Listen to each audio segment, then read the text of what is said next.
Hello students, आज के इस लेक्चर के अंदर हम हमारी जो अबस्ट्रैक्ट अलजेब्रा का जो पेपर चल रहा था उसके अंदर जो सेकंड यूनिट है वो स्टार्ट करने वाले हैं। तो सेकंड यूनिट के अंदर आज हम एक इम्पोर्टेंट थ्योरम है वो प्रूव करने वाले हैं जो कि एग्ज़ाम में है, वो काफ़ी बार पूछी जाती है। तो थ्योरम को प्रूव करने से पहले यहाँ पे मैं आपको कुछ 5 पॉइंट्स हैं इनके बारे में थोड़ा बताना चाहूँगा, क्योंकि इन 5 पॉइंट के बेस पे ही है ना वो आपके पास इस यूनिट में पूछी गई हर थ्योरम का प्रूफ है वो आप इजी वे में कर दोगे। तो सबसे पहले ये जो 5 पॉइंट मैंने लिख रखे हैं इनको आप यहाँ पे ध्यान से समझना। देखिए, सबसे पहला वाला पॉइंट है यहाँ पे लीनियर कॉम्बिनेशन, कि आपके पास जो ये यूनिट है इसमें वेक्टर स्पेस है उसकी बात की गई है। तो इसके थोड़े कॉन्सेप्ट भी थोड़े अलग है फर्स्ट यूनिट से। तो यहाँ पे जैसे लीनियर कॉम्बिनेशन है किसी वेक्टर स्पेस का, वो क्या होता है? तो देखिए, यहाँ पे जो वेक्टर स्पेस है उसको इस प्रकार से डिनोट किया जाता है V ऑफ F, जहाँ पे F है वो आपके पास है, V तो वेक्टर का सिंबल होता है और F है वो जिस स्पेस के अंदर वेक्टर है ना वो वाली चीज़। तो इस VF को ही मैंने यहाँ पे लैंग्वेज में लिखा है कि V है वो वेक्टर स्पेस है किसी फील्ड F पर। F है वो आपके पास फील्ड को है यहाँ पे डिनोट कर रहा है। तो यहाँ पे मैंने क्या किया है, लीनियर कॉम्बिनेशन है उसको हम कैसे लिखते हैं किसी वेक्टर स्पेस के लिए। तो यहाँ पे जो V है उसमें से मैंने कुछ एलिमेंट यहाँ पे लिए, जैसे V1 V2 और n तक, यानी फाइनाइट एलिमेंट मैंने यहाँ पे लिए।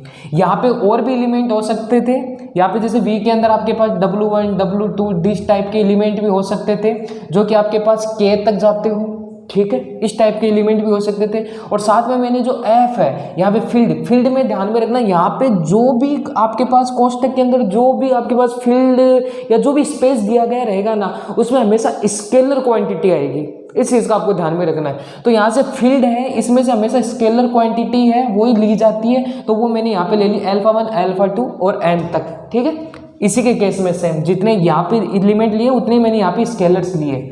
देन अब लीनियर कॉम्बिनेशन है वो मैं कैसे बनाऊंगा, कि मैं यहाँ पे लीनियर कॉम्बिनेशन का मतलब है इन दोनों का यहाँ पे यदि मैं इस टाइप से एडिशन करके लिख दूँ, α1 का V1 के साथ मल्टीपल करके फिर ऐड किया मैंने α2 के V2 के साथ ऐड किया, फिर देन लास्ट टर्म मैंने α1 और Vn तक यहाँ पे मैंने लिख लिया। देन आपके पास ये जो कॉम्बिनेशन बना है ना योग करने के बाद यही आपके पास लीनियर कॉम्बिनेशन कहलाएगा इस वेक्टर स्पेस के लिए। ये तो मैंने एक फाइनाइट कॉम्बिनेशन की बात की है, क्योंकि मैंने यहाँ पे कुछ फाइनाइट एलिमेंट लिए। यहाँ पे है वो वेक्टर की बात, वेक्टर नहीं बोला है आपको कि वेक्टर फाइनाइट है कि इनफाइनाइट है, ठीक है। तो यहाँ पे और भी कॉम्बिनेशन बन सकते हैं, यानी मैं यहाँ पे जैसे W1 W2 ये एलिमेंट ले रहा हूँ तो यहाँ पे मैं एक और कॉम्बिनेशन बना सकता हूँ कि भाई α1 W1 plus α2 W2 plus α3 W3, मान लो ये भी आपके पास n तक ही जा रहा है तो वो लास्ट में एलिमेंट कहाँ तक जाएगा, αn Wn तक, तो ये भी आपके पास एक लीनियर कॉम्बिनेशन बन गया। तो आपको होपफुली समझ में आएगा कि लीनियर कॉम्बिनेशन है किसी वेक्टर स्पेस के लिए हम कैसे बनाते हैं। सेकेंड डेफिनेशन पे हम चलते हैं कि लीनियर स्पान। आगे लीनियर स्पान क्या होता है, तो देखो लीनियर स्पान के लिए एक छोटी सा कॉन्सेप्ट है वो समझना आप, कि ये जो वेक्टर स्पेस हमने लिया है ना इससे हम एक सब स्पेस लेते हैं। यहाँ पे देखो हम एक सब स्पेस है वो लेते हैं, कोई सेट दिया रहता है तो उसे हम सबसेट लेते हैं, उससे छोटा पार्ट, लेकिन यहाँ पे कोई स्पेस दिया गया है वो भी वेक्टर स्पेस, तो यहाँ से हमने एक सब स्पेस S ले लिया, ठीक है। देन आपके पास ये जो सब स्पेस S है वो लीनियर स्पान कहलाएगा इस वेक्टर स्पेस के लिए। कब?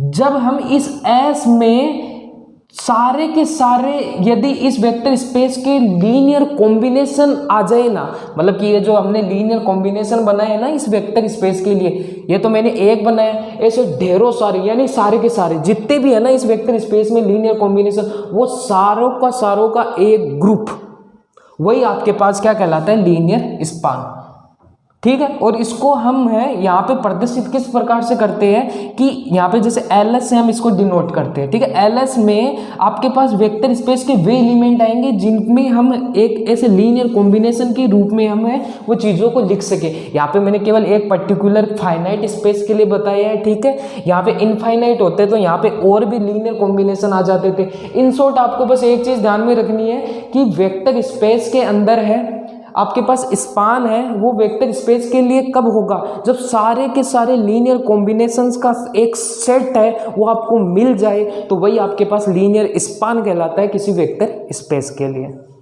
नेक्स्ट थर्ड डेफिनेशन है यहाँ पे लीनियरली इंडिपेंडेंट। आखिर लीनियर इंडिपेंडेंट क्या होता है, इसको शॉर्टकट में हम एलआई भी लिखते हैं। क्या होता है एलआई, कि आपको वही वाली चीज वेक्टर स्पेस में से हमने कुछ एलिमेंट ले लिए, ठीक है, n तक एलिमेंट ले लिए। सिमिलरली जो फील्ड है हमारे पास उसमें भी हमने कुछ स्केलर्स यहाँ पे ले लिए। देन हम जब इनका लीनियर कॉम्बिनेशन बनाते हैं उस लीनियर कॉम्बिनेशन को हम 0 के इक्वल ले लेते हैं, ठीक है। तो वह जो लीनियर कॉम्बिनेशन हमने ये बनाया ना, ये लीनियर कॉम्बिनेशन ये आपके पास एलआई कहलाता है। यदि यहाँ पे जो भी स्केलर दिए गए ना अल्फा 1 अल्फा 2 अल्फा 3 ये जितने भी, ये सारे के सारे 0 हो जाए। मेन जो इम्पोर्टेंट चीज़ है ना भाई वो यही है कि सारे के सारे स्केलर यदि 0 है तो वो एलआई है। और नेक्स्ट डेफिनेशन आती है इसी के सिमिलर लीनियरली डिपेंडेंट, जिसको हम शॉर्टकट में एलडी कहते हैं। वही वाली चीज़ हमने लीनियर कॉम्बिनेशन यहाँ पे बनाया है। यदि इस लीनियर कॉम्बिनेशन में कोई भी एक स्केलर है वो नॉन जीरो हो जाए, मतलब 0 ना हो, कोई भी एक, मैंने यहाँ पे पर्टिकुलर जैसे अल्फा 1 की बात की है, जरूरी नहीं है अल्फा 1 ही होगा, अल्फा 2 भी हो सकता है, अल्फा 3 भी हो सकता है, अल्फा 4 भी हो सकता है ना, लेकिन एक आपके पास नॉन जीरो होना ही चाहिए और बाकी सारे के सारे 0 हो जाए। तो उस स्थिति के अंदर आपके पास जो ये हमने लीनियर कॉम्बिनेशन बनाया है ना, ये आपके पास है लीनियरली डिपेंडेंट वाला कॉम्बिनेशन कहलाता है, लीनियरली डिपेंडेंट सेट इसको बोलेंगे वेक्टर स्पेस के लिए, ठीक है। तो एलआई और एलडी की डेफिनेशन आपको समझ में आ गई होगी। अब final step basis, very important, कि बेसिस क्या होता है किसी वेक्टर स्पेस V का। ये दो डेफिनेशन मैंने पहले इसलिए बताई है बेसिस से, क्योंकि बेसिस में ये डेफिनेशन काम में आएगी। देखो बेसिस में आपको 2 पॉइंट है वो ध्यान में रखने हैं। किसी वेक्टर स्पेस की बेसिस है वो कब कहलाती है, सबसे पहले वही वाली चीज़ कि आपको वेक्टर स्पेस में से एक सब स्पेस ले लिया हमने S, जो सब स्पेस हमने लिया है S, वही आपके पास बेसिस कहलाती है V की। यदि जो S है वो पहले तो LI हो जाए, पहली चीज तो क्या है, जो S हमने लिया है वो LI हो जाए, लीनियरली इंडिपेंडेंट हो जाए। दूसरी चीज जो S है वो पूरा का पूरा V को जनरेट कर दे, S है वो पूरा का पूरा V के इक्वल हो जाए, ठीक है, V को जनरेट कर दे। अब V को जनरेट करने का मतलब क्या हुआ कि जो S है वो स्पान हो गया V का, क्योंकि स्पान के अंदर क्या आता है, स्पान के अंदर आपके पास जो वेक्टर स्पेस के जो लीनियर कॉम्बिनेशन बनाए ना हमने सारे के सारे, उन सब का कलेक्शन ही आता है। और उन सब का जब सारे लीनियर कॉम्बिनेशन का कलेक्शन आ गया तो वो पूरा का पूरा वेक्टर स्पेस ही तो हुआ ना। तो इसका मतलब यही हुआ, एस वी को जनरेट करने का मतलब है कि जो एस का लीनियर स्पान है वो वी के इक्वल आ जाए, यही होता है बेसिस। सो होपफुली आपको पूरी की पूरी जो हमने जो 5 पॉइंट है ये इजी वे में समझ में आ गए होंगे। अब चलते हैं हम। सो स्टूडेंट्स, आपके पास जो थ्योरम है उसका स्टेटमेंट इस प्रकार से है कि आपको प्रूव करना है कि आपके पास कोई 2 फाइनाइट डायमेंशन के वेक्टर स्पेस है वो सेम फील्ड पर दिए गए हैं और वो दोनों के दोनों क्या है, आइसोमोर्फिक है। इफ ओनली इफ दे रखा है वे आइसोमोर्फिक होंगे यदि और केवल यदि they are the same dimension, यदि उनकी डायमेंशन है वो सेम है। अब देखो इन शॉर्ट ये चीज ये बोल रही है कि आपके पास कोई वेक्टर स्पेस दे रखी है V और V डैश, 2 वेक्टर स्पेस दे रखी है और सेम फील्ड की बात कर रहा है ना, तो सेम ये फील्ड दे रखी है, ये दोनों के दोनों आइसोमोर्फिक होंगे। आइसोमोर्फिक का सिंबल हमें पता है ये होता है, इफ ओनली का मतलब होता है ये वाला सिंबल। यदि उनकी डायमेंशन सेम है, कहने का मतलब है कि डायमेंशन ऑफ V और dimension upon of V dash, इन दोनों की डायमेंशन सेम है तो वो आइसोमोर्फिक होंगे, और आइसोमोर्फिक है तो उनकी डायमेंशन है वो इक्वल होगी। हमें दोनों चीज़ें यहाँ पे प्रूव करनी पड़ेगी। तो चलिए सबसे पहले हम क्या करते हैं कि ये जो दोनों वेक्टर स्पेस है ना ये आइसोमोर्फिक हम यहाँ पे लेके चलते हैं और हम शो करेंगे कि इनकी डायमेंशन है वो सेम है। देखो कैसे, तो सबसे पहले एक चीज समझो, यहाँ पे वेक्टर स्पेस के अंदर आइसोमोर्फिक का होने का मतलब है इसके अंदर जो भी मैपिंग होगी ना वो एक तो लीनियर ट्रांसफॉर्म होगी, ठीक है, प्लस 1 1 होगी और प्लस में ऑन टू होगी। ये 3 चीजें हैं वो परफॉर्म करती है यदि वो आइसोमोर्फिज्म है। तो यहाँ पे प्रूफ के अंदर हम सबसे पहले क्या लेके चलते हैं कि हमारे पास जो V है वो आइसोमोर्फिक है V डैश के, ठीक है, ये चीज लेके चलते हैं। हमें चीज प्रूफ करनी है कि डायमेंशन ऑफ V है वो इक्वल है डायमेंशन ऑफ V डैश के। अब देखो सबसे पहले हम क्या कर लेते हैं, यहाँ पे जो V की डायमेंशन है उसको हम कुछ मान के लेके चलते हैं। लेट करते हैं कि डायमेंशन ऑफ V बराबर है आपके पास n। देखो इसका क्या मतलब हुआ, V आपके पास कोई वेक्टर स्पेस दिया गया है और उसमें जितने भी एलिमेंट है ना उनको हम डायमेंशन बोलते हैं, ठीक है, नंबर ऑफ एलिमेंट्स। और वो कितने ले लिए हमने, n, कि V में n एलिमेंट है। यदि हम ये दिखा दें कि V डैश में भी n एलिमेंट है तो हमारा काम बन जाएगा। देखो कैसे, यदि डायमेंशन ऑफ V बराबर n है, और हमेशा ध्यान रखना वेक्टर स्पेस के अंदर जब हम यहाँ पे इसके एलिमेंट शो करते हैं ना तो इसके बेसिस के एलिमेंट शो करते हैं, इस चीज का ध्यान में रखना। यदि V में n एलिमेंट है तो लेट करके चलते हैं, देन B, इस V की बेसिस मान लेते हैं। B के अंदर भी हम है यहाँ पे n एलिमेंट दिखा रहे हैं हम, इसका मतलब B के अंदर हमारे पास कितने एलिमेंट है, n एलिमेंट है, ठीक है। साथ में देखो आइसोमॉर्फिक हम लेके चल रहे हैं, इसका मतलब हमारे पास है वो एक मैपिंग होगी यहाँ पे T। मैंने बोला लीनियर ट्रांसफॉर्मेशन 1 1 और ऑन 2 है, तो मैपिंग है यहाँ पे T, वो भी किस से किस में, V से V डैश में, ठीक है। तो यहाँ से B में हम B के बेसिस में इतने एलिमेंट हो गए। यदि हम यहाँ पे इसकी ट्रांसफॉर्मेशन की बात करें, यहाँ पे देखो मैपिंग के अनुसार यदि हम इसके ट्रांसफॉर्मेशन V के ट्रांसफॉर्मेशन की बात करें तो उसमें किस टाइप के एलिमेंट आएंगे, उसमें इस टाइप के तो एलिमेंट आएंगे TB1 TB2, इस टाइप के एलिमेंट ही तो आएंगे इसके ट्रांसफॉर्मेशन में। और मान लेते हैं कि वो B डैश इक्वल है, ठीक है। और आपको पता है ट्रांसफॉर्मेशन है वो सब स्पेस होता है किसका, V डैश का। ट्रांसफॉर्मेशन के जितने भी एलिमेंट है वो V डैश के ही होते हैं, तो ये सब स्पेस किसका हो गया, V डैश का। तो यहाँ पे हमें ये चीज दिख गई कि आपके पास जो B है, B वो क्या है, बेसिस है, इज बेसिस ऑफ V, ठीक है। B हमने लेट की है इस V की बेसिस। अब यहाँ पे हमें ये दिखाया है कि जब हम इसका ट्रांसफॉर्मेशन लेते हैं वो सब स्पेस हो जाता है V डैश का। और आपको दिख रहा है यहाँ पे V डैश के अंदर ये सब स्पेस हो रहा है, और सब स्पेस में भी कितने एलिमेंट है, n एलिमेंट है। यदि हम इसको ये शो कर दें कि जो B डैश है वो इस V डैश की बेसिस हो जाए, ये जो B डैश है वो इस V डैश की बेसिस हो जाए, और बेसिस में एलिमेंट कितने हैं, n, तो इसका मतलब V डैश में कितने एलिमेंट हो जाएंगे, n। और वही तो हमें प्रूफ करना है कि यदि डायमेंशन ऑफ V में n एलिमेंट है, इसका मतलब डायमेंशन ऑफ V डैश में भी n एलिमेंट हो जाए। तो हमारा यहाँ पे मेन मोटो क्या रहेगा, हम इस B डैश को इस V डैश की बेसिस प्रूफ करेंगे यहाँ पे, ठीक है, इस चीज को प्रूफ करने के लिए। अब यहाँ पे हमें पता है चूंकि T हमारे पास लीनियर ट्रांसफॉर्मेशन है V से V डैश में, वो मोनोमॉर्फिज्म है, इज मोनोमॉर्फिज्म है। अब आप बोलोगे ये कौन सा लफड़ा आ गया मोनोमॉर्फिज्म का।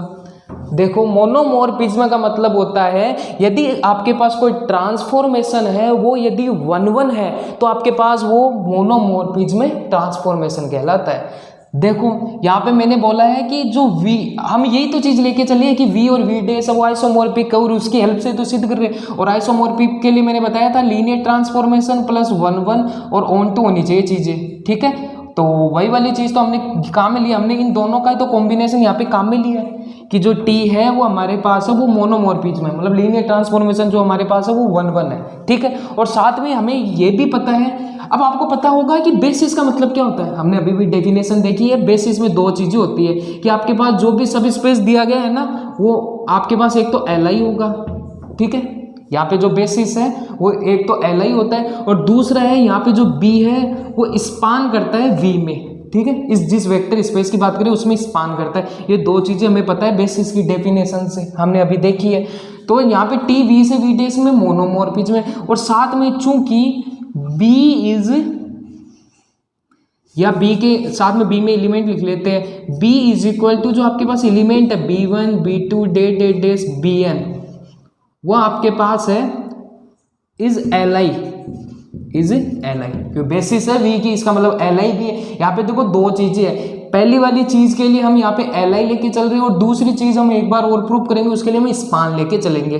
तो देखो यहाँ पे जो ट्रांसफॉर्मेशन है वो मोनोमॉर्फिज्म है और जो B है वो Li है। तो इन दोनों के कॉम्बिनेशन से ये दो चीज यदि हमारे पास आती है तो इन दोनों के कॉम्बिनेशन से हम ये लिख सकते हैं कि आपके पास जो B डैश आएगा ना, B डैश जो हमें पता है उसमें किस टाइप के एलिमेंट है, TB1 TB2 इस टाइप के एलिमेंट है ना, वो भी आपके पास क्या हो जाएगा, Li हो जाएगा, ठीक है। इन दोनों की हेल्प से हम ये चीज लिख सकते हैं। अब हमारे पास जो B डैश है वो Li आ गया, हमारा यहाँ पे मोटो क्या है, हमें यहाँ पे बी डेस को है वो वी डेस का बेसिस दिखाना है। बी डेस को वी डेस का बेसिस हमें दिखाना है। देखो रफली मैंने यहाँ पे लिखा है कि ये वाली चीज़ हमें दिखानी है। तो बेसिस दिखाने के लिए हमें दो चीज़ दिखानी पड़ेगी कि आपके पास जो बी डेस है वो एल आई हो और दूसरा वो स्पान करे वी में। तो हमने ये तो दिखा दिया कि जो बी डेस है वो एल आई तो हो गया। अब हम यदि स्पान दिखा दे वी का तो हमारा काम बन जाएगा। तो चलिए हम अपना दूसरी वाले पॉइंट की तरफ यहाँ पे देखते हैं। तो हमें पता है एंड टी है वो आपके पास जो लीनियर ट्रांसफॉर्मेशन है वो वी से वी डेस में है, वो इप्पोमॉर्फिज्म है। इप्पोमॉर्फिज्म है। अब ये कौन सी चीज़ आ गई इप्पोमॉर्फिज्म? देखो इप्पोमॉर्फिज्म का मतलब होता है यदि आपके पास कोई ट्रांसफॉर्मेशन है वो आपके पास ऑन टू हो तो वो आपके पास है इप्पोमॉर्फिज्म कहलाता है। ठीक है, यही वाली चीज़ हम काम में ले रहे हैं जो लेके चले थे। तो आपके पास टी है वो इप्पोमॉर्फिज्म है। साथ ही आपके पास जो बी है, बी में आपके पास पता है किस टाइप के एलिमेंट है, B1 B2 इस टाइप के जो एलिमेंट हैं वो आपके पास है span of V, span of या स्पान डायरेक्ट वी लिखो, स्पान वी। इस वी पे क्या है, स्पान कर रहा है। ठीक है, ये वाली चीज़ भी हमने देखी है कि बेसिस है ना बी वी की, इसका मतलब वो एल आई भी है और स्पान भी कर रहा है वी पे। तो यहाँ पे जो बी है वो आपके पास स्पान हो गया वी का। तो इन दोनों के कॉम्बिनेशन से, इन दोनों की हेल्प से हम यहाँ पे ये चीज़ लिख सकते हैं कि आपके पास जो बी डेस है, बी डेस बराबर आपके पास जो एलिमेंट है बी डेस में कौन से एलिमेंट है, TB1 TB2 TBN इस टाइप के जो एलिमेंट है वो क्या है, इस स्पान हो गया किसमें, वी डेस में। क्यों? क्योंकि आपके पास जो बी डेस है वो किसके एलिमेंटों को प्रदर्शित कर रहा है, यहाँ पे बी डेस है वो इस वी डेस के एलिमेंटों को तो बेस मतलब कि प्रदर्शित कर रहा है। तो वो क्या हो गया, स्पान हो गया वी डेस पे। तो इन दोनों पॉइंटों से हम क्या लिख सकते हैं, यहाँ पे हमारे पास बी डेस है वो एल आई भी हो गया और बी डेस है वो स्पान भी कर गया। तो इन दोनों पॉइंटों से हम क्या लिख सकते हैं, इट मीन्स आपके पास जो बी डेस है वो बेसिस हो गई इज बेसिस ऑफ वी डेस। अब बी डेस है वो वी डेस की बेसिस हो गई। तो ये चीज़ ये इंप्लाई करेगी कि जो डायमेंशन ऑफ वी डेस है उसमें कितने एलिमेंट आ गए, n एलिमेंट आ गए। क्योंकि बी डेस में आपको पता है n तक की जा रहे एलिमेंट है ना, तो इसका मतलब डायमेंशन ऑफ वी डेस बराबर n।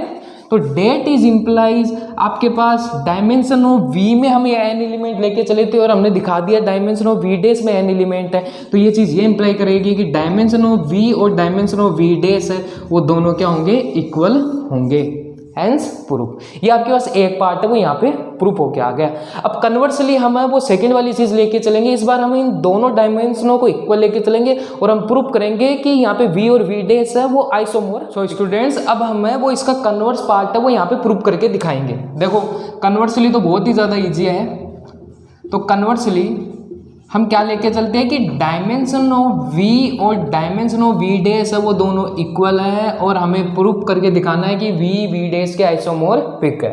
तो देखो सबसे पहले क्या करते हैं, हमारे पास डायमेंशन दी गई है तो हम क्या करते हैं, एक बार बेसिस तो लेके चलते हैं। तो लेट करते हैं, लेट B1 B2 B3 और यहाँ पे n तक के एलिमेंट, ठीक है। एंड बी डेस में एलिमेंट हो जाएंगे अपने पास B1 डेस B2 डेस और यहाँ पे BN डेस तक चलेंगे, है ना। Are basis of V and V dash respectively, ठीक है। हम इन V और V डेस की है वो दो बेसिस है वो यहाँ पे कंसीडर करके चलते हैं क्योंकि हमारे पास डायमेंशन दोनों की इक्वल दे रखी है, ठीक है। देन अब हमें प्रूफ क्या करना है, आइसोमोर्फिक। तो इसका मतलब हमें तीन चीजें दिखानी पड़ेगी, एक तो लीनियर ट्रांसफॉर्मेशन दिखा दे, एक 1-1 दिखा दे और एक ऑन-टू दिखा दे। ये तीन चीज दिखा दे तो अपना काम बन जाएगा। देखो तो सबसे पहले हम क्या करेंगे, इसको आइसोमोर्फिक दिखाने के लिए हमें एक मैपिंग लेके चलनी पड़ेगी।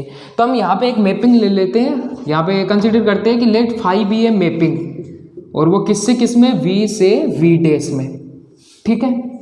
सच देट इसमें एलिमेंट की बात करते हैं फाई ऑफ V। तो सबसे पहले यहाँ पे हम v के एलिमेंट लिखते हैं, और आपको पता है किसी वेक्टर स्पेस के अंदर एलिमेंट लिखने का तरीका क्या होता है, किसी वेक्टर स्पेस में हमेशा लीनियर कॉम्बिनेशन के रूप में एलिमेंटों को लिखा जाता है। ये चीज़ें हमने स्टार्टिंग में बात की थी। इसका मतलब v के अंदर जो एलिमेंट है वो इस प्रकार से लिखे जाएंगे, समीशन साइन i बराबर 1 to n alpha i bi, इस टाइप के एलिमेंट है वो लिखे जाएंगे। कैसे? जब हम इनको एक्सपेंड करेंगे तो ये ऐसे ही तो बनेंगे ना, alpha 1 b1 plus alpha 2 b2 plus डेस alpha n bn, b1 b2 bn, ये सारी बेसिस है किसकी? v की। ठीक है, v की हमने बेसिस लिए, तो इसका मतलब इसको इस प्रकार के लीनियर कॉम्बिनेशन के रूप में हम लिखते हैं v के एलिमेंटों को। ओके, देन डेट इक्वल, अब देखो अब मैपिंग लेते हैं अपन। अब इसकी मैपिंग है, उसमें किसके इक्वल आएगा? इस वी डेज के एलिमेंटों के इक्वल आएगा। और वी डेज के एलिमेंट किस प्रकार के आएंगे? वो भी लीनियर कॉम्बिनेशन के रूप में आएंगे। समीशन साइन आई बराबर 1 to n अल्फा आई और बी आई डेस आ जाएगा। इस बार वी डेस की बात कर रहे हैं तो यहाँ पे बी आई डेस की बात हो गई। ठीक है, तो इस प्रकार से मैपिंग हमने यहाँ पे डिफाइन कर ली। अब यहाँ पे हमें 2-3 चीज़ें शो करनी है। सबसे पहले हम यहाँ पे शो करेंगे कि हमारे पास जो मैपिंग है, हमने जो 5 मैपिंग ली है वो हमारे पास क्या है? लीनियर ट्रांसफॉर्मेशन है। ये चीज़ शो करेंगे। और आपको पता है कोई भी मैपिंग को लीनियर ट्रांसफॉर्मेशन शो करने के लिए हम क्या करते हैं? मैपिंग के अंदर हम इस प्रकार से एलिमेंट लेते हैं alpha you plus alpha V, और इसको हम यदि इस प्रकार से शो करते हैं alpha you plus alpha V, ठीक है, मैपिंग के अंदर इंडिविजुअल, तो हमारे पास जो मैपिंग है वो आपके पास कैसी मैपिंग कहलाएगी? ये लीनियर ट्रांसफॉर्मेशन हो जाएगी उस टाइम पे। तो देखो कैसे करते हैं। तो सबसे पहले हम क्या करते हैं, यहाँ पे लेट कर लेते हैं, लेट अल्फा और बीटा, तो स्केलर ले लेते हैं हम यहाँ से फील्ड एफ से, और सिमिलरली यहाँ पे 2 वेक्टर्स ले लेते हैं इस कैपिटल वी से। ठीक है, इस टाइप से हमने कुछ एलिमेंट लिए। देन यहाँ पे हम मैपिंग लेते हैं phi of alpha you plus में beta of v, that is equal. अब साथ में हम क्या करते हैं, u में किस टाइप का एलिमेंट आएंगे और v में किस टाइप के एलिमेंट आएंगे वो भी यहाँ पे मतलब साथ में लिख लेते हैं। यहाँ पे जो u है वो आपके पास पता है v के ही एलिमेंट है। इसका मतलब जैसे v में लीनियर कॉम्बिनेशन में लिखा जाता है वैसे ही u में भी आपके पास लीनियर कॉम्बिनेशन के एलिमेंट आएंगे। तो u में किस प्रकार के एलिमेंट आएंगे भाई? i बराबर 1 to n अल्फा i और bi टाइप के। सिमिलरली v के अंदर भी कैसे एलिमेंट आएंगे? i बराबर 1 to n। इस बार हम क्या करते हैं, स्केलर भी चेंज कर लेते हैं ना, बीटा i और b ऑफ i। ठीक है, इस टाइप के आपके पास u और v के अंदर लीनियर कॉम्बिनेशन के एलिमेंट आएंगे। देन यहाँ पे देखिए फाई ऑफ, अब अल्फा और u का हमारे पास एलिमेंट है वो यहाँ पे हम लिख लेते हैं। u में हमारे पास इस टाइप के एलिमेंट है, i बराबर 1 to n alpha i B I, plus similarly beta और v में जिस टाइप के एलिमेंट है वो भी लिख लेते हैं, i बराबर 1 to n और बीटा i और बी आई। ठीक है, ऐसा हमारे पास है, वो मैपिंग के अंदर कॉम्बिनेशन निकल के आ गया।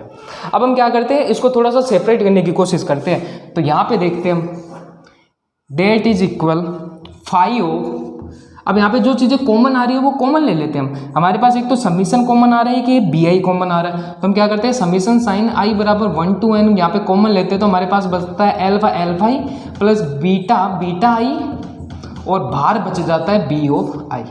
देखिए ये वाली चीज़ है वो हमारे पास निकल के आती है। नेक्स्ट, अब यहाँ पे हम देखो मैपिंग का यूज में लेते हैं। हमारे पास मैपिंग में क्या है कि phi of summation sign I बराबर 1 to आई एन और अल्फा आई आपको पता है कि स्केलर है, एक कांस्टेंट राशि है। ठीक है, कांस्टेंट राशि और B I same to same, इससे कंपेयर करो। कांस्टेंट राशि और बी आई किसके इक्वल होगा? समीशन साइन आई बराबर 1 to n कांस्टेंट राशि और बी आई डेस के इक्वल होगा। तो इसको मैं ऐसे लिख दूं क्या, समीशन साइन आई बराबर 1 to n कांस्टेंट राशि हमारे पास है alpha I plus beta I और बी आई डेस, लिख सकता हूँ इस मैपिंग से। देन मैं क्या करता हूँ, इसको थोड़ा अलग अलग लिखता हूँ, यहाँ पे सेपरेट करता हूँ। यहाँ पे अल्फा मैंने बाहर लिखा, आई बराबर 1 to n लिया, अल्फा आई और बी आई डेस लिया, प्लस सिमिलरली मैंने बीटा बाहर लिया, आई बराबर 1 to n लिया और बीटा आई और बी आई डेस लिया। ठीक है, अलग अलग कर दिया। इन दोनों को जॉइंट लिखोगे तो ऊपर वाली स्टेप भी आएगी। Next, that is equal alpha of, अब देखो ये वाला कॉम्बिनेशन है, ये वाला कॉम्बिनेशन वो किसके इक्वल है? फाई ऑफ दिस वाली टर्म। तो मैं ये लिख दूं क्या, phi of summation sign I बराबर 1 to n अल्फा आई और बी आई के इक्वल है। Similarly beta of phi of, और ये हो जाएगा आपके पास आई बराबर 1 to n बीटा आई और बी आई डैश के इक्वल। ये वाली चीज़ मैं लिख सकता हूँ इस वाली मैपिंग के थ्रू। देन ये एल्फा और बीटा आपको पता है कांस्टेंट राशि है तो अंदर जा सकती है, तो इसको मैं अंदर ले लेता हूँ एल्फा को। तो ये एल्फा समीशन साइन आई बराबर 1 to n alpha I beta I B I plus में phi of summation sign I बराबर 1 to n beta B I और बी आई डैश। ओके, और आपको पता है कि ये वाली राशि किसके इक्वल ली थी हमने, u के इक्वल, और ये वाली राशि मैंने किसके इक्वल ली थी, v के इक्वल। तो मैं लिख देता हूं कि phi of alpha of u plus में phi of beta of v। तो ये वाली चीज ही तो हमें यहाँ पे लेके आनी थी इसके इक्वल। ठीक है, तो हैंस इसका मतलब क्या हुआ कि आपके पास जो फाई है वो लीनियर ट्रांसफॉर्मेशन हो गया। Hence phi is linear transformation. ऊपर लिख देता हूँ मैं यहाँ, हैंस आपके पास जो मैपिंग है वो यहाँ पे लीनियर ट्रांसफॉर्मेशन निकल के आ गई। नेक्स्ट अब हम शो करेंगे कि हमारे पास जो मैपिंग है वो 1-1 मैपिंग है। सो स्टूडेंट्स, अब हम हमारी जो मैपिंग है फाई उसको 1-1 प्रूव करने के लिए क्या करेंगे, हम हमारे पास जो मैपिंग है इसमें v डोमेन में से हमें वो कुछ एलिमेंट लेके चलते हैं, उनकी हम मैपिंग है वो इक्वल लेके चलते हैं, और जो एलिमेंट है वो यदि उस मैपिंग की हेल्प से दोनों इक्वल आ जाए तो हमारे पास मैपिंग 1-1 हो जाती है। सिंपल सा कॉन्सेप्ट रहता है। तो हम क्या करते हैं, यहाँ पे v में से कुछ एलिमेंट लेके चलते हैं। लेट हमने u और v, वही हमारे पास v में से 2 एलिमेंट लिए कि जहाँ पे u इक्वल तो हमारे पास है समीशन साइन i बराबर 1 to n एल्फा आई और बी आई। सिमिलरली v बराबर हमारे पास क्या है, i बराबर 1 to n बीटा आई और वी आई, ये 2 चीज। देन अब हम क्या करेंगे, हम लेके चलेंगे लेट ये दोनों इक्वल है, इन दोनों की मैपिंग हम इक्वल लेके चलते हैं। ठीक है, डेट इज इम्प्लाइज u में किस टाइप को एलिमेंट लिखे जाते हैं, i बराबर 1 to n एल्फा आई और बी आई टाइप के। ठीक है, सिमिलरली v के एलिमेंट लिखते हैं समीशन साइन i बराबर 1 to n बीटा आई और यहाँ पे बी आई है। ठीक है, b ऑफ i, तो b ऑफ i आ गया।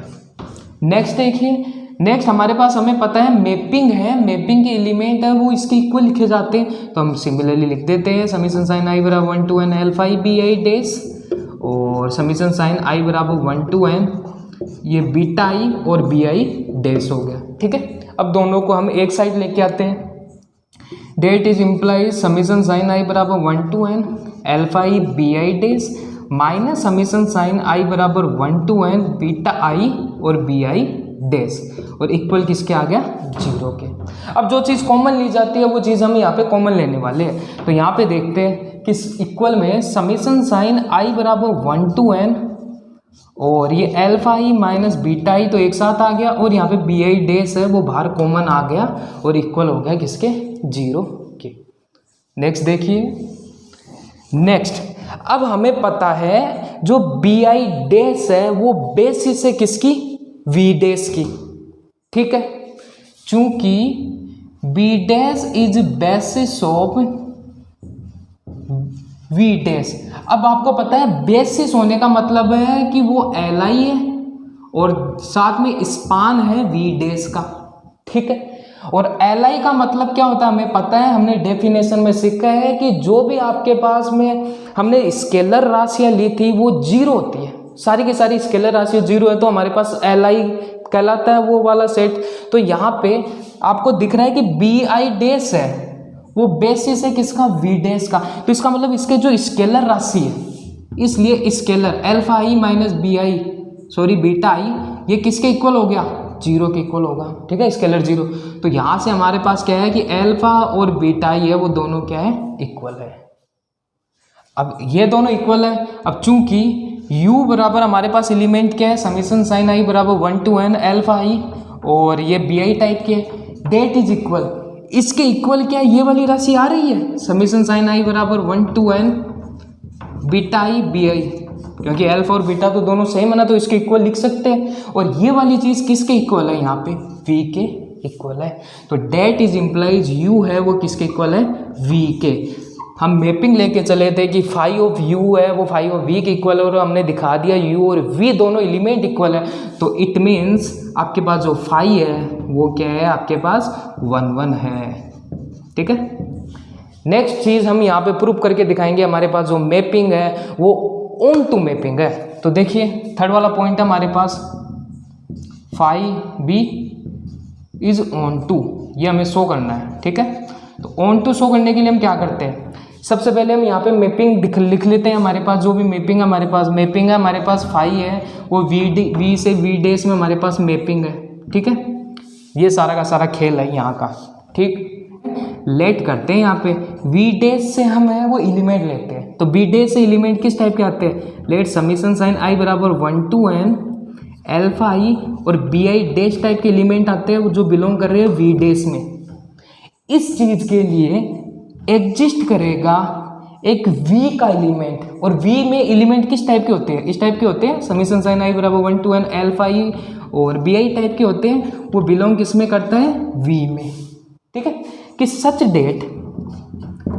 डेट इस वाले जो एलिमेंट की यदि हम इमेज की बात करें, मतलब phi of summation sign I बराबर 1 to n alpha I B I, और इमेज हमें पता है किसके इक्वल आता है, इमेज हमने यहाँ पे देखी थी, ये रही इमेज हमारे पास, ये किसके इक्वल आ रहा है, इसके इक्वल, और ये किसके एलिमेंट है, वी डेस के, दिख रहा है वी डेस के, तो इसकी इमेज क्या सीधी वी डेस के इक्वल आ गई क्या। तो इसका मतलब ये हुआ हमने v के प्रत्येक एलिमेंट की इमेज है वो यदि हमारे पास v डेस के इक्वल आ रहा है, तो ये चीज़ ये डिनोट करती है कि फाई है वो ऑन टू है। ठीक है, दूसरी लैंग्वेज में हम ये कह सकते हैं कि इसके प्रत्येक एलिमेंट की प्री इमेज यदि हमारे पास v में आती है तो वो मैपिंग हमारे पास ऑन टू होती है। तो यहाँ से ये वाली चीज़ हमें ये शो कर रही है, it means phi is onto. ठीक है, आपको समझ में आ गया हो कि ऑन टू कैसे है। देखो हमने क्या किया है, यहाँ पे जो v के एलिमेंट है उसकी जब हम मैपिंग लेते हैं तो मैपिंग से हमें पता है कि ये वाली चीज़ है वो इसके इक्वल है, और ये है वो किस में से बिलोंग कर रही है, वी डेस से बिलोंग कर रही है, और वी डेस से बिलोंग कर रही है, इसका मतलब ये वाली चीज़ वी डेस के इक्वल होगी, ये वाली इक्वेशन। तो इसका मतलब जो फाई है, एक एलिमेंट की बात की, एक एलिमेंट वी डेस में आ गया, तो इसका मतलब प्रत्येक एलिमेंट फॉर ईच, यहाँ पे लेट की जगह आप यहाँ पे ये लिखो फॉर ईच, प्रत्येक एलिमेंट के लिए, प्रत्येक एलिमेंट के लिए ट्रू है, for each this term equal this term, तो then phi is onto. अब हमारे पास जो मैपिंग है वो लीनियर ट्रांसफॉर्मेशन हो गई, 1 1 हो गई, ऑन टू हो गई, इसका मतलब हमारे पास जो मैपिंग फाई है वो आइसोमॉर्फिक हो गई। हैंस यहाँ पे लिख देता हूँ, hence v is isomorph of v dash, ये वाली चीज़ हमें प्रूफ करके दिखानी थी, हैंस प्रूफ। सो होपफुली आपको पूरा का पूरा कॉन्सेप्ट है वो इजी वे में समझ में आ गया होगा। किसी भी प्रकार का डाउट हो तो आप कमेंट सेक्शन में बता सकते हो। तो मिलते हैं एक न्यू लेक्चर के साथ, तब तक के लिए सी यू।